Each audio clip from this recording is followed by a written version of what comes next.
Something that I think a lot of women they're taught that I think is not good is they're taught that beauty is just like something that you're like you either have or you don't, and maybe you can starve yourself to be skinny or whatever, and that'll make you pretty, or you can, like, I don't know, get some surgery or something that'll make you pretty. But when you are in the burlesque world, you really know that beauty is performance, that it's something that you can put on and off. And that was really beneficial to me. It was something that I'm glad that I learned young.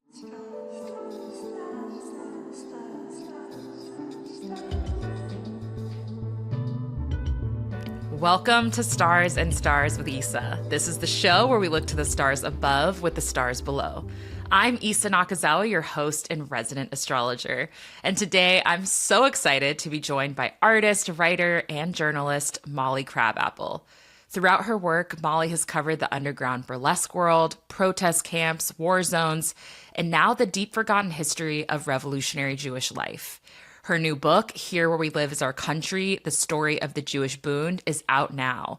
And it dives into the history of the revolutionary anti-Zionist socialist movement that fought anti-Jewish violence, preserved Yiddish culture, organized workers, and fought for the right for Jews to live with dignity in the land where they resided. In our conversation, we talk all about how Molly's Virgo sun and Sagittarius moon primed her to question everything, a curiosity she says she inherited from her parents. We also discuss how Molly's Leo Venus and Mars show up in her earlier work of performing burlesque. So without further ado, let's get into the episode. Molly, it's such a pleasure to have you on Stars and Stars with Issa. I just was telling you how I'm just admiring how much you're moving and shaking with the book, the success of the book, and I'm still working my way through it, but I've learned so much history that I never knew. So thank you so much. How are you feeling? I know you just said it's your second interview of the day. It is. It's a lot. I mean, so I'm 7 stops into what's going to be a 24-stop tour. And, when you work on a book like this, you spend 7 years. I spent 7 years in the archives alone, just holing up with, ghosts and papers. And so there's something really exhilarating about being out in the world and speaking to other humans, but also, one does get exhausted too. Yeah, that's really remarkable because you're my third interview where the number 7 has come up. And a lot of the guests and I have been having this conversation about these kind of moments in our life where we're in the work, we're in the research of it, we're sitting with the characters or with the music and we're living our life. And then there's these moments where we kind of transition into a different threshold where we're presenting the work and sharing it. So yeah, I really respect that because I imagine there's some overwhelm too energetically when you're used to you in the archives or you in the writing. And then now, all of us, hopefully for you, it's just an affirmation that this book is really resonating with all of us. So we like to start the show before we go into the delicious details of your chart, just by opening a broad question around your relationship to cosmology and astrology, if you have one. So I'm not the most knowledgeable about astrology. And in fact, I feel like most of what I know about astrology and sort of what I'm drawn to, it's actually the artwork around it. Like when I was a kid, I was obsessed with the beautiful drawings, of the water carriers, right? Of the Virgin. I had Greek mythology books, and they had all of the constellations in it, and I thought it was so beautiful and so rich, like these archetypes painted on the sky. Yes, that's what I was thinking of, just a broad picture of your chart is it has such a gift for storytelling and the mythic or making meaning. And I actually kind of want to start there. So for our listeners, you're a Virgo sun, a Sagittarius moon. You also have a Leo Venus and Leo Mars. So that is something we're going to touch on too, because it's a different modality than all of this beautiful, mutable energy. But you don't have a recorded birth time that was shared with me. So we're not going to start with the ascendant in the sign. But typically with this show, we do use the ascendant to ask our guests questions about kind of their early context so that listeners can have an understanding of from where you come. And you talk really gorgeously about growing up and childhood. And one of the things you talk about is kind of this growing up as a shy outcast and becoming this bridge between yourself and other people. And I love how you call it a lockpick into the world. And I love that image. You also come from this really rich lineage, of Marxism and your mother being an artist and an illustrator in her own right. So I'm wondering if you can just paint us a picture of this early Molly, emotional atmosphere that you grew up in Queens, New York. Well, my dad's Puerto Rican, my mom's Jewish. My dad is a brilliant professor who taught me about Marxism when I was 6. Like, I remember he took a cup like this and he's like, Linda, why does the cup cost this much? And I'm like, the dirt in the ceramics. And he's like, no, no, no. It's the person who made the clay, who took the clay, right? The person who shaped the clay, the person who painted it, the person who put it in the truck, the person who put it in the store, in the nice little shelf, the person who sold it to you. It's human life. Human life gives something its cost, right? But the boss can never pay the workers as much as their work is worth, or else the boss would have no profit. So that's how my father comes at things. Shout out, Dad. Shout out, Dad. I know, it's like, I feel like just life lessons. I mean, I feel like with Marxism, whatever one sort of political philosophy going forward in life, having that sort of like early Marxist training is just a really good way to look at the world. Like, it just makes you kind of sharper and more skeptical and less taken advantage of, I feel like. Yes. No, it was such a gift my father gave me when I was young. My mother is a brilliant artist. She taught me how to draw. I still remember I was drawing people's faces and I would make the nose look like an upside down seven, and she'd be like, that's not how a nose is. Look at the nose. The nose has nostrils. You breathe out of them. And my mom, she learned how to paint from my great grandfather, Sam Rothbard, who we'll get into later with my book. But Sam, even though I never met him because he died before I was born, he was almost like an animating spirit over my whole childhood, because I grew up surrounded by all of his paintings and his sculptures and like the stories of him. Like, I remember photos of him when he was an old man hanging from his ankles from a chin-up bar and laughing wildly and eating fire. And he played a violin that he made out of Venetian blinds that he called his Venetian violin. I grew up in a house with amazing, loving parents, surrounded with books and surrounded with literature and surrounded with creativity. And I was a total weirdo kid. I wasn't good at being a kid. I was one of those kids that, like, the happiest day of my life was when I stopped being a kid, when I got old enough. Yeah, I feel that. But my parents were like the best parents ever. Yeah, that's what I was so curious about, because that was kind of my impression from all the things that I've read of like imagining. I don't know, it was I could really like imagine the house or like the energy of it. And I actually grew up really similarly. So I like hearing other people who grew up with this like political context. But one of the things I was interested in is like, on the one hand, I can see this. And then the other hand, there's this thread of you being this weird kid. And I love the language that you've given that's very direct and very you about like childhood being really oppressive and difficult.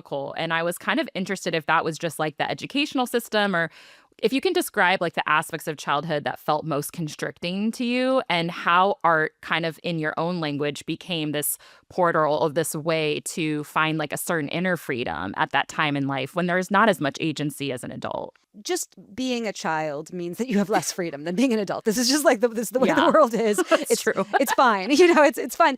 But, there are some people who deal with that better when they're little, and there's some people that it's just not for them, right? It's like even the most basic constraints that are there for your own good, as well as constraints that are bad, both of them, they're like an itchy dress to you, right? That you just want to take off. Like, they're like, yeah, like the wool coat that you can't stand to wear. I love learning so much. Like, one of the sort of primary keynotes of my adult life is like how, as a hobby, I love to learn languages.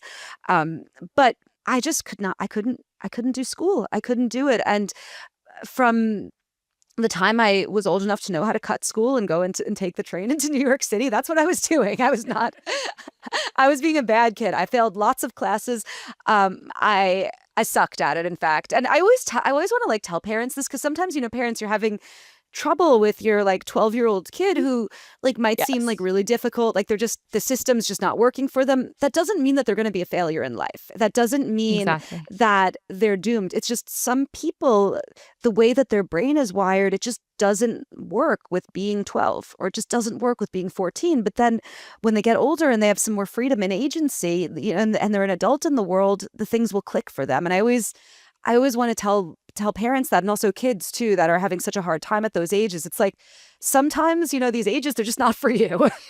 Absolutely. Yeah. And it's interesting because your Virgo sun, like Virgo, there's certain signs in the zodiac that I think, all signs I think get misrepresented, but I think they get this, Virgos in particular live in people's imagination as these like perfect, ideal people. And so I thought that was a fun way to kind of enter your Virgo sun. And your Virgo sun and your Sagittarius moon are what we call mutable signs. Every sign has a modality, and it's like an orientation or a way of being. And all the mutable signs live in the liminal cracks. And they're the ones that adapt and change. So I always remind people, yes, Virgo is the mutable earth sign. And even though it is an earth sign and there is this like groundedness to it, and it gets grounded and anchored through this, what I call mundane magic, or through this like real respect for the details, it's still mutable. So there's still like an adaptability to Virgo. But one of the key words for Virgo and Gemini is Mercury. Every sign is ruled by a planet. And Mercury is this really fast-paced trickster planet. And it goes back to the ancient times of the god of literacy. And your new book is called Here Where We Live Is Our Country, which is a beautiful name. And it's tracing the history of the Jewish labor Bund. There's so much to say about it. But when you were talking about this, creating the book, which I guess has been a 7-year process, probably more, you said this line that felt like it epitomizes Virgo-ness, which is research as conjuring, history as necromantic art. And that line just stunned me. At its heart, all history is a sort of necromancy, right? Mm. You cannot spend so many years and so much energy and like so much blood on something if you don't like love it at your heart, if you're not like in some ways like taking your own blood and pumping it into these dead things to make them live again. When I talk about the research as conjuring, there's a few levels. The first thing is that, you know, when you want to talk to the dead, right, you have to learn their language.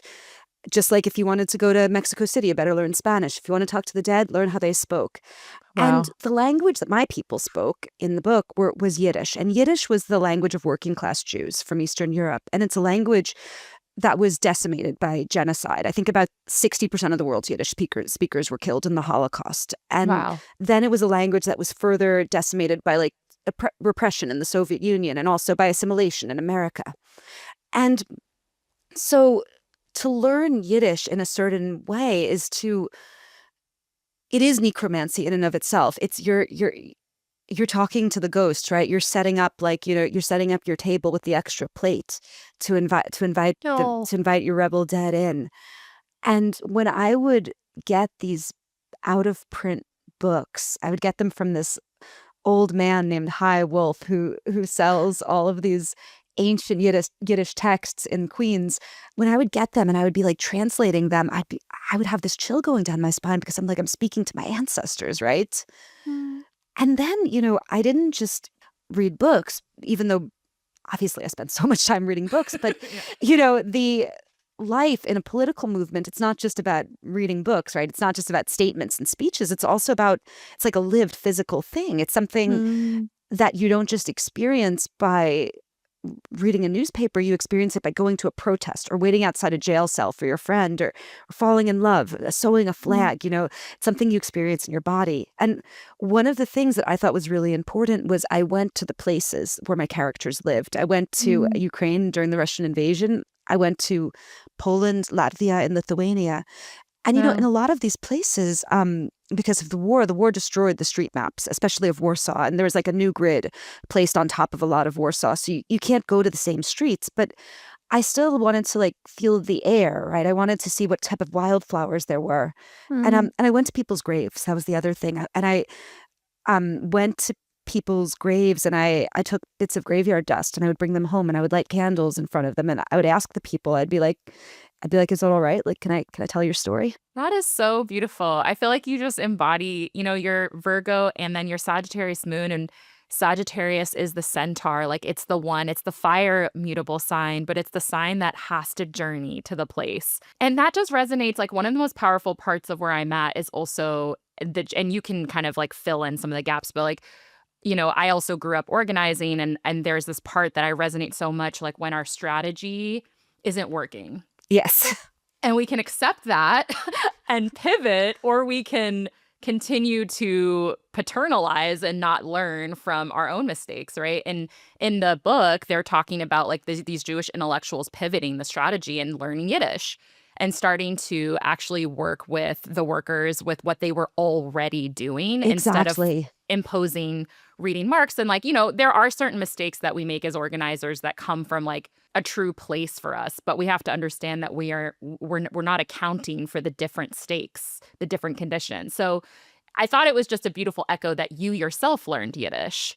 But I'm wondering if you could speak to that specific point of like what maybe our movements or we could learn from that moment where like they're pivoting their strategy, which is very Virgo, Sagittarius and mutable of like sometimes we try things and hopefully we're also reflecting on their shortcomings and failures and we're learning how to like kind of reroute. Well, when the Jewish labor Bund started, or this is even before it started, this is when the young Jewish troublemakers who would start the Jewish labor Bund, when they got their start in organizing, there is this idea in the Tsarist Empire about how a revolutionary ought to organize.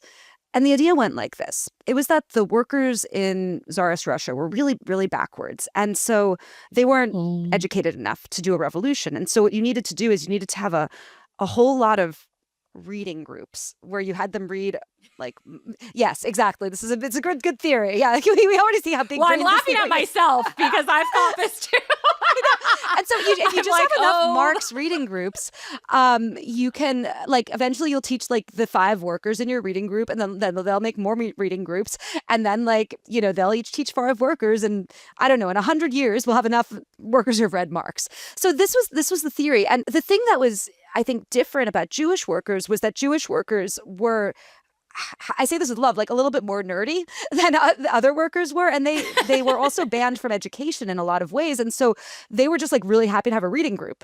But the thing is that having the reading group didn't mean that they were like going to make the revolution. They just would carry around books and act like hipsters. And so our young troublemakers, like my heroine, Patty Kremer, and her husband, Arkady, are looking at this and they're like, okay, we've made a lot of reading groups. People are carrying around these big ass books and they're acting pretentious about them, but that's not, the revolution isn't coming from this. And then they're like, huh.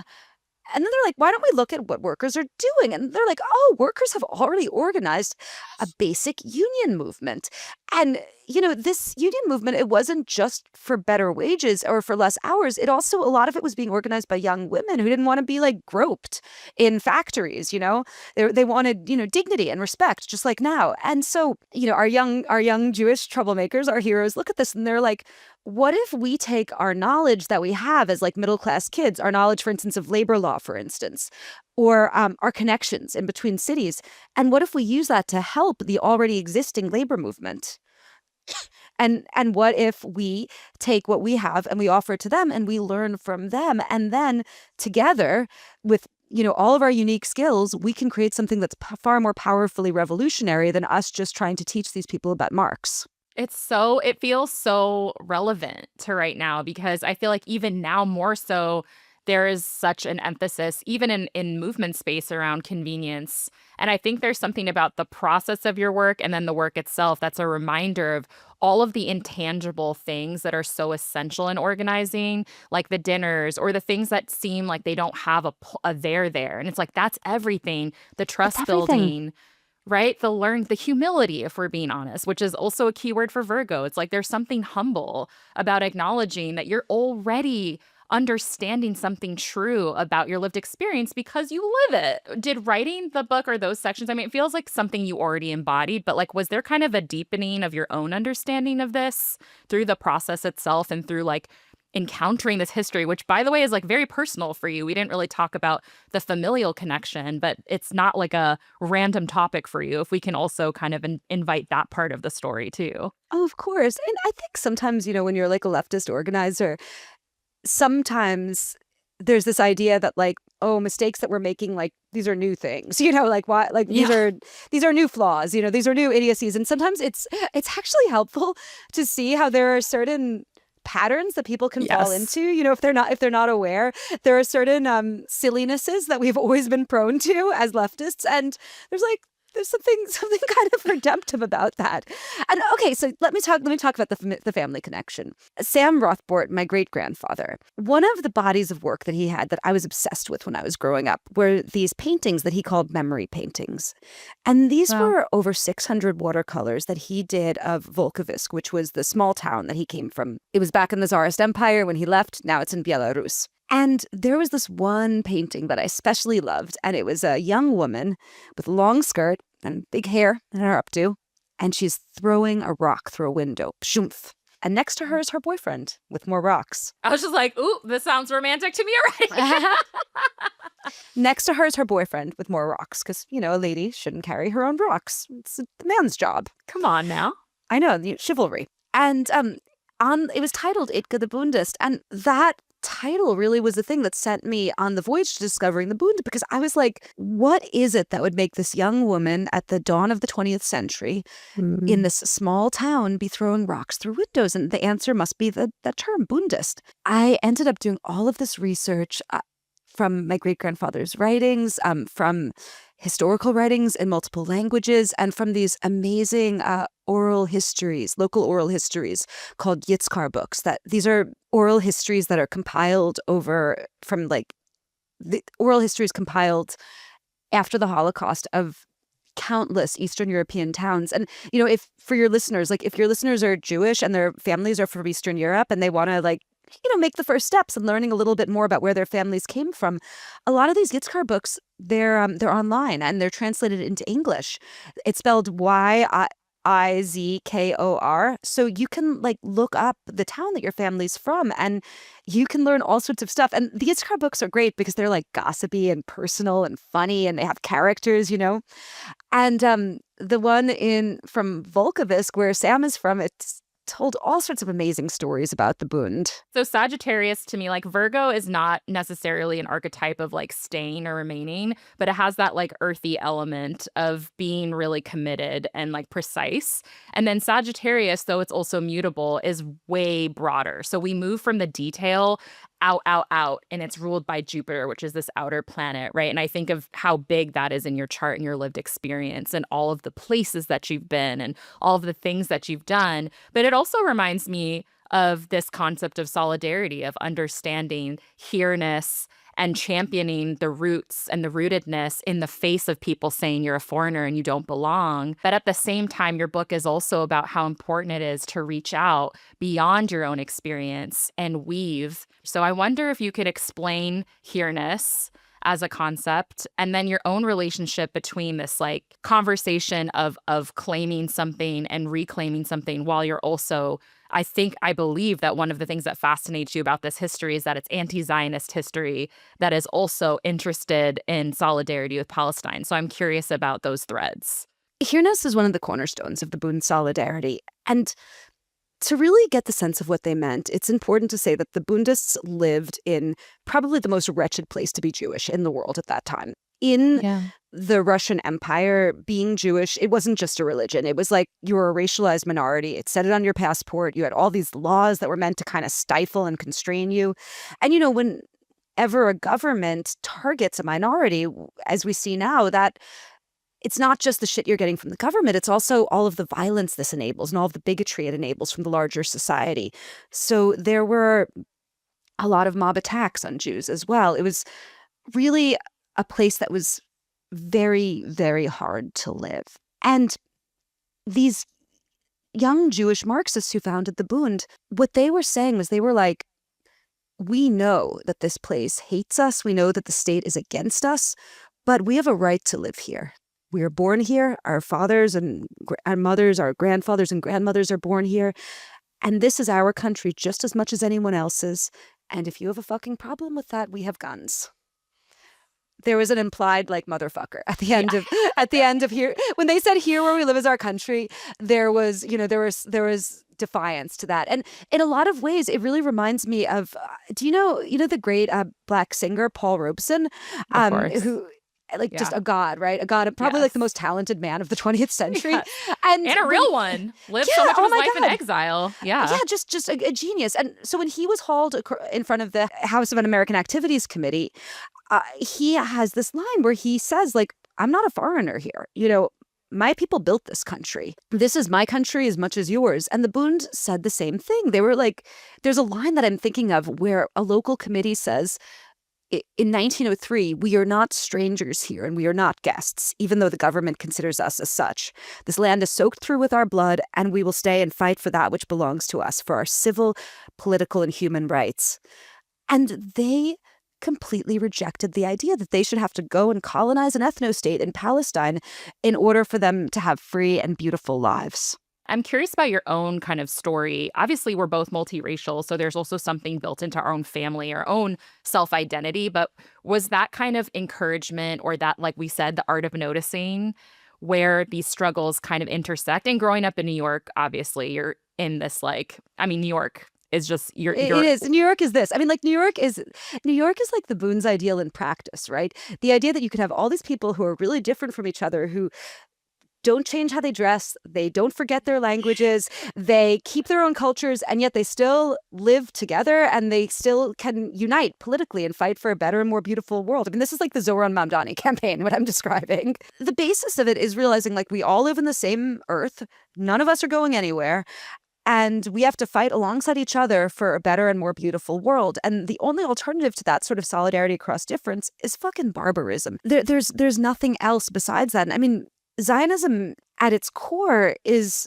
a philosophy that despairs of the idea of human solidarity, that says, no, the only way for Jews to be safe is if they make a military garrison state that they've ethnically cleansed so they can be the majority and fill it full with guns and bombs and fuck everyone else. Yeah, it's just this philosophy that despairs on the idea that you could live with other people. And the Bund genuinely believed that you can fight alongside other people, including people who were from the same group as your oppressors, by the way. They did not believe that people were like genetically anti-Semitic or genetically racist. They thought that was because society had given them these fucked up ideals, but they didn't think that it was like something they were born with. They could never, even in the most apocalyptic circumstances, see themselves as only victims. They also saw themselves as humans that were fighting alongside other people. Something that I notice is you're also very direct. Like, you'll be like, this didn't work. This was an attempt. And so I think that's another thing I love about Virgos, is also not sugarcoating and not being afraid to say that. There's failures in history. There's things that we're up against that are stronger than us. So I'm just curious if, like, your own process of going so deeply into this, do you think that kind of helps sometimes in understanding how to connect the dots more meaningfully across struggles? I mean, I think that depth is something that the corporate overlords of the world do not want to allow us to have. Why is that? It's because sustained attention is dangerous. Sustained attention is the basis of love, and it is the basis of building anything meaningful. I really encourage everyone to go deep and to really, really, really pay attention. And in terms of sugarcoating things and not, I think one of the tendencies that leftists that we sometimes do is we pretend our movements were perfect because we're under so much attack by these terrible people that we want to pretend like, oh, we've never made any mistakes. We're great. Any problems we've had, it's just because, these assholes have crushed us. And it's not true. We're human, and we're just as prone to silliness and idiocy as every other human being. I know we're almost coming to time, but I did want to touch briefly on, your Venus and Mars, which are two really relational planets. Mars is it's like the lizard brain drives part of us, like where we fuck, fight, and Venus is more how we connect. Both planets are about connection, but in different ways. And Venus has more significations of like beautification, expression, the arts, justice, and also relationships. And both of them are now in the fixed fire signs. We have more fire, but we also have fixed energy, which I feel like is big in your chart because you talk a lot about, when I think of fixed signs, I think of conviction and commitment and sustaining. And I feel like those are big themes in your life and your values as well. It's not just all mutable change. Let's pause there. I'm actually curious about that in like your relationship life. Like, do you feel like you're more, like, what do you need in your relationships to feel that balance of autonomy and closeness? Like, I'm curious if you're someone who needs a lot of loyalty, but also a lot of personal space. Like, how do those different drives in you play out? Well, I've been with my man for 22 years. What? How did I not know that? Yeah, no. What is his sign? He's an Aquarius. He was born the same day as my mom. And I would guess you're an Aquarius rising. I would totally guess that. Wow. Okay. 22 years? 22 years. Yeah. I was his model. I was in school when I met him, and he's a genius artist. But it's true. We have a lot of that, we work together. Like, my drafting table is on one side of Ye over here, and his drafting table is over here, So we work in the same room. Like, we will stop each other. Like he's working on the Toxic. His name's Fred Harper. He's working on the Toxic Avenger right now. He's a genius comic book, and he'll like pull me over and he'll be like, "Can you pose as the zombie chick?" And then And you'll I'll be pull. like, Yeah, exactly. you'll be And like, then gladly. yeah, exactly. And then I'll be like, "Can you pose for my painting as like the czarist policeman who's beating someone?"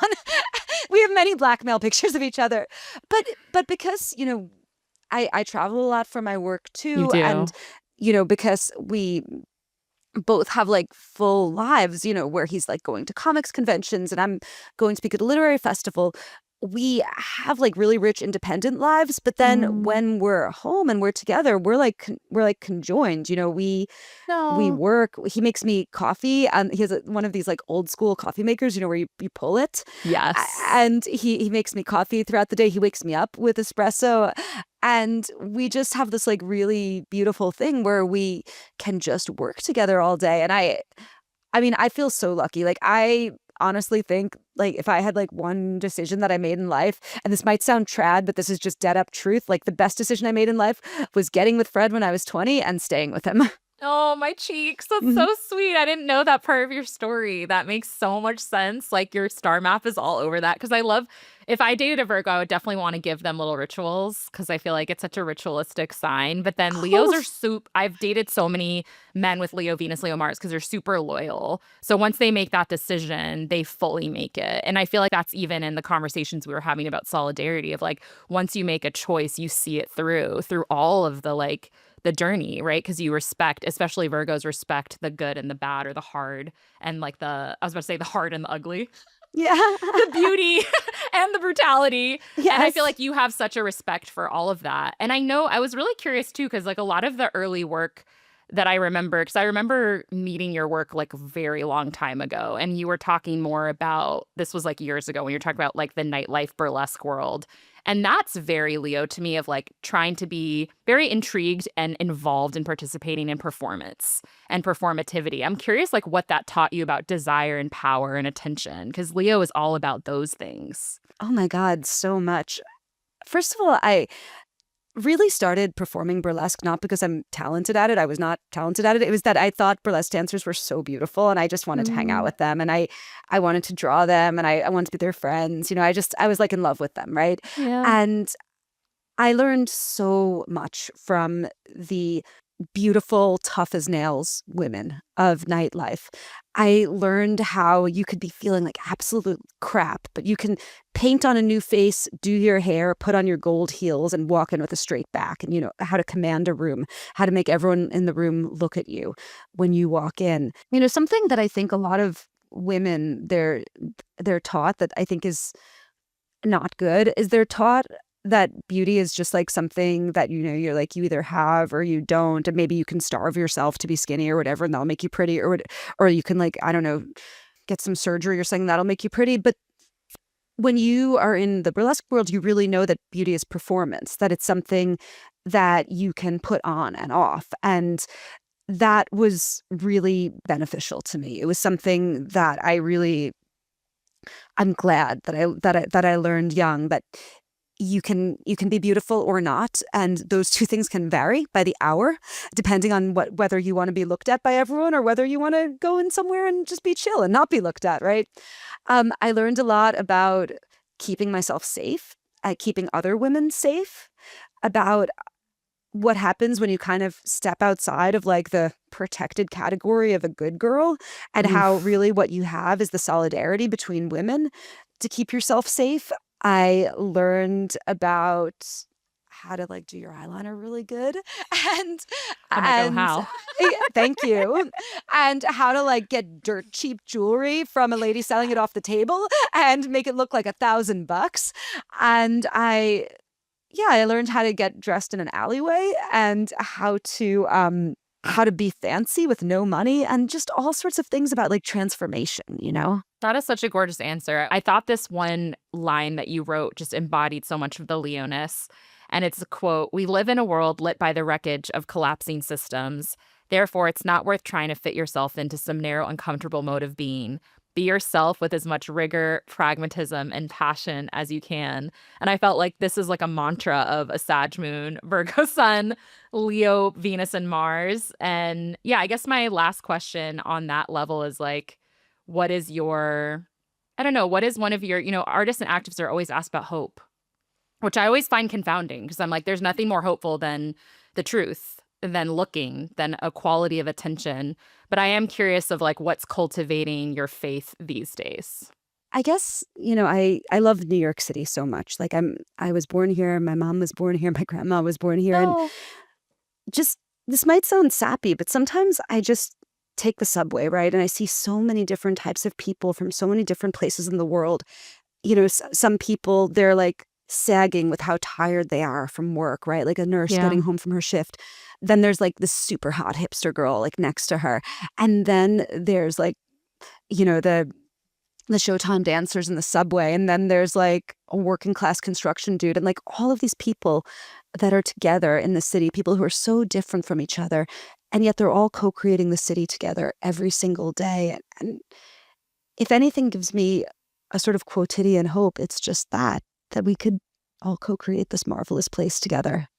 I love that. I was just in New York for 5 weeks, so that really sparked something true in me. It's been such a pleasure speaking to you. I feel so grateful that you spent an hour of your time with us in such a busy season. Where can people find Here Where We Live Is Our Country? And if there's any other things you want to shout out, book tour dates, etc. Oh my God, Issa, I had a blast with you. I loved this.